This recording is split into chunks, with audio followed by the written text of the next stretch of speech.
श्री शिवाय नमस्तुभ्यम। 22 सितंबर से लेकर 2 अक्टूबर तक रहेंगे शारदीय नवरात्रे।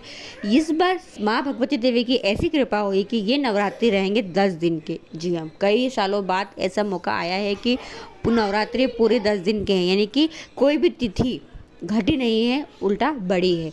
जी हाँ, ये 10 दिन है और ये 10 दिन कोई भी कार्य को पूरा करना है, अगर आपको या कोई कार्य सिद्धि करना है तो बहुत अच्छा मौका मिला है माँ भगवती की कृपा से। गुरु जी, पंडित जी, पति मिश्रा जी द्वारा बताए गए बहुत ही विशेष उपाय है जो आप इन 10 दिन के शारदीय नवरात्रि में कर सकते हैं। तो चलिए वीडियो शुरुआत करते हैं। स्वागत है मोदी ऑफिशियल चैनल पर। अगर आप लोगों ने अभी तक चैनल को सब्सक्राइब नहीं कर रखा है तो प्लीज़ चैनल को सब्सक्राइब कीजिएगा और कमेंट में श्री शिवाय नमस्तुभ्यम हर हर महादेव अवश्य लिखिएगा। घट स्थापना, कलश स्थापना का शुभ मुहूर्त की बात करें तो देखो, ऐसा है कि पूरे दिन ही शुभ मुहूर्त रहता है, माँ देवी जी का दिन रहता है, पर कुछ लोग शुभ मुहूर्त में बिठाते हो, बिठाना भी स्थापना करना चाहिए। तो कलश स्थापना, घट स्थापना का सबसे शुभ मुहूर्त ब्रह्म मुहूर्त जिसे कहा जाता है वह सुबह 10:10 से, जी हाँ, सुबह 6:10 से सुबह 7:51 तक रहेगा। यह है शुभ मुहूर्त। ठीक है। हालांकि अगर आप किसी भूलवश ये समय भूल जाते हैं या इस समय बिजी रहते हैं, सुबह सुबह नहीं हो पाता है कलश स्थापना, तो दूसरा जो सबसे शुभ मुहूर्त है वह है सुबह 11:49 से 12:33 तक दोपहर में। जी हाँ, तो इस विशेष शुभ मुहूर्त पर आप घट स्थापना कर सकते हैं, कलश स्थापना कर सकते हैं। अगर आप घर के अंदर माता जी की स्थापना, कलश स्थापना, घट स्थापना नहीं करते हैं तो पर इस शारदीय नवरात्रि के प्रथम दिन कलश की स्थापना तो अवश्य करना चाहिए। जी हाँ, एक कलश अवश्य स्थापना करना चाहिए। ऐसा करने से माँ भगवती देवी की कृपा हम पर बनी रहती है और हम जिस कामना से कलश स्थापना करते हैं वो कामना अवश्य पूरी होती है। तो कलश स्थापना कैसे करना है तो वह भी हम जान लेते हैं। कलश स्थापना करते समय ध्यान रखें, अगर आप ये गलती करते हैं तो उससे धनलक्ष्मी की क्षीणता होती, धनलक्ष्मी कम होती। जी हाँ, तो कैसे स्थापना करेंगे देखिए। सबसे पहले कलश जिस पे रखते हैं, कटोरी पे रखना है अगर आपको, या फिर आपको प्लेट में रखना है तो उसमें चावल भर लें। ठीक है। 1 लोटा जल लें, 1 लोटा जल ले और उस जल को खाली नहीं छोड़ना है।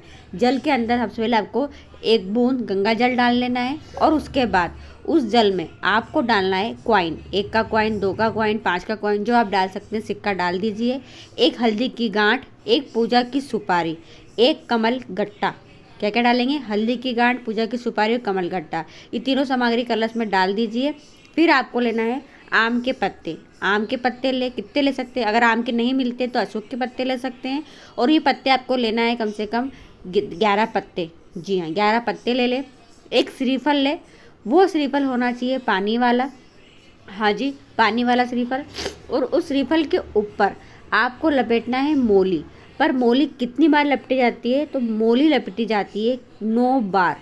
5 बार भी नहीं लपटी जाती है, 7 बार भी नहीं लपटी जाती है, मोली लपटी जाती है 9 बार।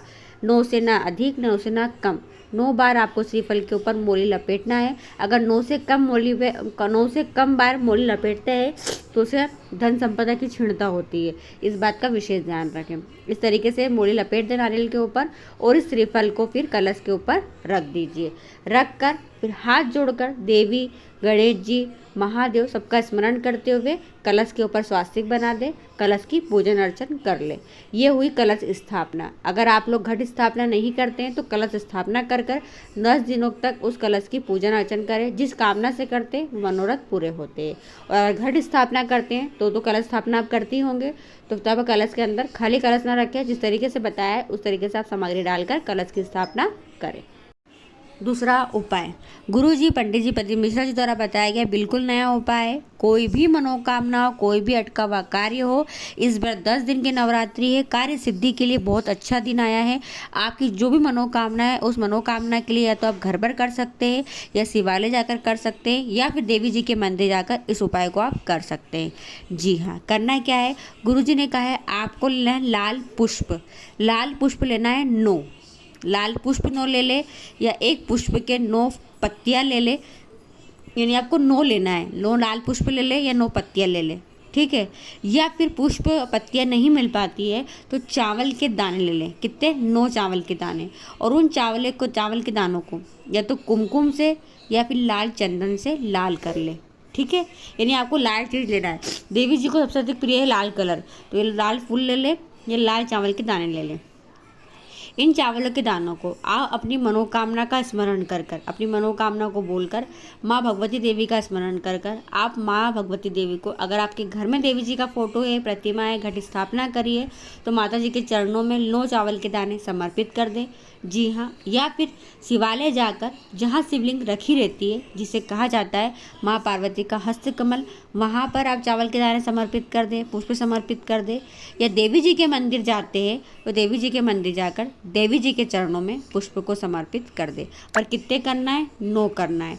कोई भी मनोकामना के लिए कीजिए। अगर 9 दिन तक, इस बार तो 10 दिन मिले हैं, 10 दिन तक लगातार करते हैं तो जिस कामना से करोगे माता रानी वह कामना अवश्य पूरी करेंगी। जी हाँ, सच्चे दिल से कीजिए, महादेव का स्मरण अवश्य कीजिए। इन 9 दिनों के अंदर देवी की आराधना के साथ साथ माँ महादेव का भी आराधना की जाती है, यानी महाकाल और महाकाली दोनों की आराधना की जाती है। और जिस कामना से आराधना करते हैं ना, वो कामना महादेव माँ पार्वती पूरी करते हैं, क्योंकि माता और पिता दोनों मिलकर ही बच्चों की मनोरथ को पूरे करते हैं। तो ये बहुत अच्छा विशेष मौका मिला है। इस मौके पर आप यह उपाय अवश्य करना। लगातार 10 दिन तक करो तो अच्छी बात है, नहीं कर सकते तो प्रथम दिन तो अवश्य कीजिएगा। तीसरा उपाय देखिए, इन 10 दिन के अंदर, इस 10 दिन के अंदर कोई ऐसी कामना है जो कह सकते पूरी नहीं हुई है, धन संपदा की कमी है, मनोकामना है, बार बीमार पड़ते रहते हो, रोग है, कष्ट है, तकलीफ है, चिंता है, फिक्र है, तो इस 10 दिन तक एक अखंड ज्योत जलाओ और ये अखंड ज्योत जलती रहेगी। माँ भगवती देवी आपके जीवन में प्रकाश कर देगी, प्रकाश फैला देगी। जी, अगर आपके घर में आप अखंड ज्योत जलाते आ रहे हैं या नहीं जला रहे, जलाने की सोच रहे हैं, तो इस बार आप जला के देखो, 10 दिन तक जलेगी और 10 दिनों के अंदर ही आपकी वह मनोकामना अवश्य पूरी होगी। ये अखंड ज्योत जो जलती है वो जलती है तेल की। जी हाँ, और तेल आप ध्यान रखो, मूंगफली का तेल ही उपयोग में ले, सोयाबीन का तेल उपयोग में ना लें। आप मार्केट जाए, वहाँ बोले कि मूंगफली का तेल चाहिए, उसी तेल से ही आपको माता रानी की ज्योत प्रज्वलित करना है। अब इसमें विशेष ये है कि इस ज्योत का जो मुख रखा जाता है वो आप विशेष ध्यान रखें, दक्षिण दिशा की ओर ज्योत का मुंह भूलवश भी ना कर ले। जी हाँ, क्योंकि दक्षिण दिशा केवल पूर्वजों पितरों के लिए जलाया जाता है, जो हम 16 श्राद्ध में चला चुके हैं।